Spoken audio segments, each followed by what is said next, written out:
सभी सभी को जय माता की, हर हर महादेव। मैं अनुपमा शर्मा आज आपके सामने एक कथा लेकर आई हूँ।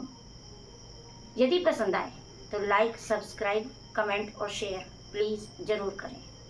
और आप कहाँ कहाँ से देख रहे हैं ये ज़रूर लिखें और मुझे हतोत्साहित ना करें और मुझे प्रोत्साहन दें। तो एक थी गणिका, दक्षिण देश की गणिका यानी कि वैश्या।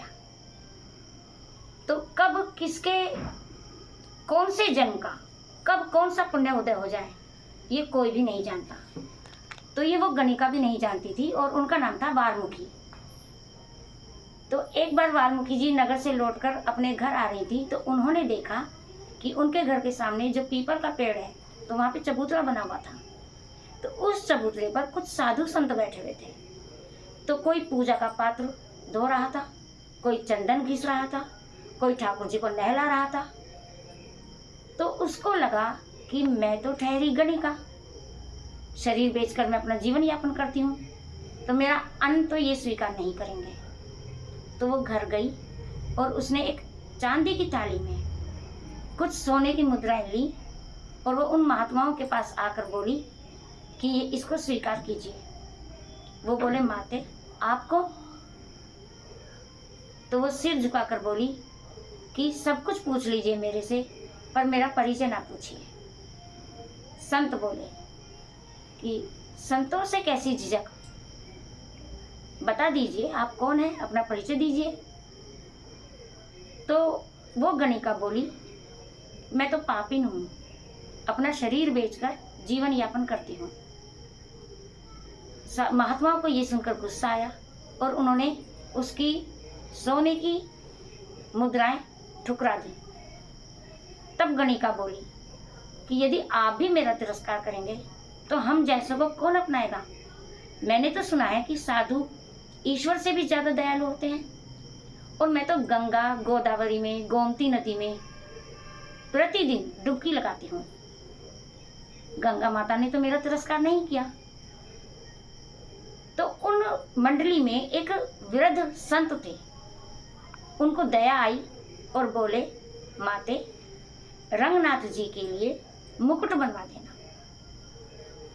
वैश्या सुनकर बोली, जब आप लोग ही मेरी ये स्वीकार नहीं कर रहे स्वर्ण मुद्राएं, तो भला भगवान जी सोने का मुकुट कैसे स्वीकार करेंगे।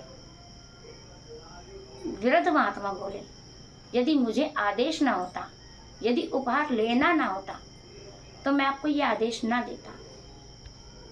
गणिका अपने घर गई, उसने सारी सोने की मुद्राएं इकट्ठी करी तो लगभग 3 लाख रुपए बन गए थे और उसने सोने का मुकुट बनवा लिया और चल दी रंगनाथ जी के दर्शन करने के लिए।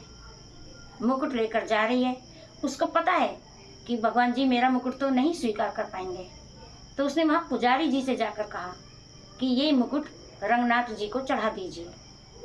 परंतु वहाँ के पुजारी को रंगनाथ जी पहले ही सपने में दर्शन देकर कह चुके थे कि मुकुट मैं वैश्या के हाथ से ही धारण करूंगा।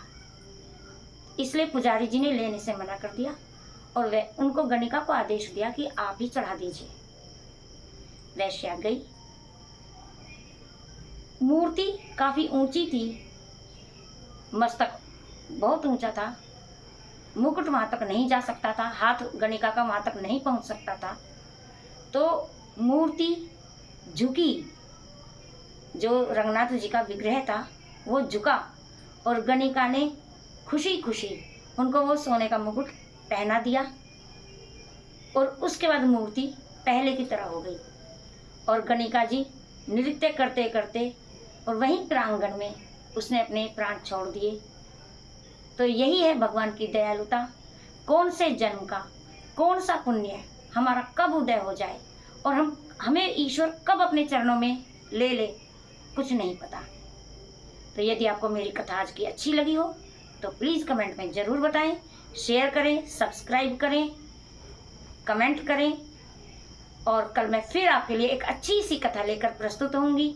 तब तक के लिए मुझे आज्ञा दीजिए। जय माता की, हर हर महादेव, जय श्री कृष्ण।